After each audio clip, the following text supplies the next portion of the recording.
Hi hello friends, welcome to Mouni cine updates.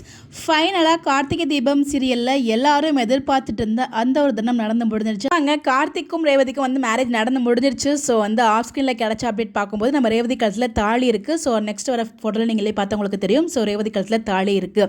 So 2 பேருக்கும் தான் marriage ஆகிடும் அப்படின்னு சொல்லி நம்ம எல்லாருக்குமே தெரியும். அதுக்கான அஃபிஷியல் ப்ரோமோ வந்து ரிலீஸ் பண்ணியிருந்தாங்க. எப்படி வந்து எதனால் மேரேஜ் நடக்குது அப்படின்னு சொல்லிட்டு ஒரு சில ரீசன்லாம் வந்து நம்மளுக்கு புரிகிற மாதிரி வந்து காமிச்சிருந்தாங்க. அதில் ஒரு விஷயம் வந்து பார்த்திங்கன்னா, எதனால் வந்து ரேவதி வந்து கார்த்திக் மேலே இப்படி கோவமாக இருந்தாங்க. மாயா என்ன சொல்லியிருந்தாலும் எப்பயுமே வந்து கார்த்திக்கு ரேவதி வந்து சப்போர்ட் பண்ணுவாங்க, அவ்வளோ சப்போர்ட் பண்ணுவாங்க அந்த ஃபேமிலியிலேயே.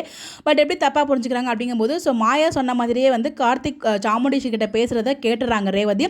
ஸோ அதனால தான் வந்து சாமுண்டீஸ்வரி வந்து கார்த்திக் சொன்னால தான் இந்த முடிவு எடுக்கிறாங்க அப்படிங்கிற மாதிரி வந்து நினச்சிட்டு இருக்காங்க. ஆக்சுவலாக சாமுண்டீஸ்வரி முன்னாடியே இந்த பிளானை டிசைட் பண்ணியிருந்தாங்க. அது யாருக்குமே தெரியாது இல்லையா? ஸோ அதனால் வந்து கார்த்திக் தான் வந்து இது எல்லாத்துக்குமே காரணம் அப்படிங்கிற மாதிரி நம்பிட்டு, ஸோ கார்த்திக் மேலே ஒரு கோவமாக இருக்கிற மாதிரி எனக்கு என்ன ஒரு டவுட்னா, ஸோ கார்த்திக் ரேவதி மேரேஜ் நடக்கும் நமக்கு தெரியும். பட் இதில் கார்த்திக் வந்து உண்மையெல்லாம் சொல்லிடுவாரா, சாமுண்டீஸ்வரி கிட்டேயாச்சும் மட்டும் சொல்லியிருப்பாரா, சொல்லியிருக்க மாட்டாரா நமக்கு தெரியல. அவருக்கு ஆல்ரெடி மேரேஜ் ஆன விஷயம் அது மட்டும் தான் எனக்கு வந்து இடிச்சிட்டே இருக்குது. பாப்பம் என்ன நடக்குது அப்படின்னு சொல்லிட்டு. இதுக்கப்புறம் மேரேஜ் ஆனதுக்கு அப்புறம் உடனே வந்து இந்த பாட்டியோட பேரன் தான் இவங்க அப்படின்னு விஷயம் இப்போ தெரியுமா இல்லை லேட்டாக தெரியுமா அப்படின்னு சொல்லி பல கேள்விகள் வந்து எனக்குலாம் இருந்துட்டு இருக்கு. பாப்பம் என்ன மாதிரி கொண்டு போகிறாங்க அப்படின்னு சொல்லிட்டு. But anyways Karthik and Revathi marriage வந்து நடந்து முடிஞ்சிருச்சு. இதுக்கப்புறம் ட்ராக் எப்படி மூவ் பண்ணுறாங்க அப்படின்னு வெயிட் பண்ணி தான் பார்க்கணும். உங்களுடைய கருத்துக்கள் மறக்காம கமெண்ட்டில் ஷேர் பண்ணுங்கள். இந்த மாதிரி அப்டேட் தெரிஞ்சுக்க நம்மளோட சேனலை ஃபாலோ பண்ணிக்கோங்க. Bye bye.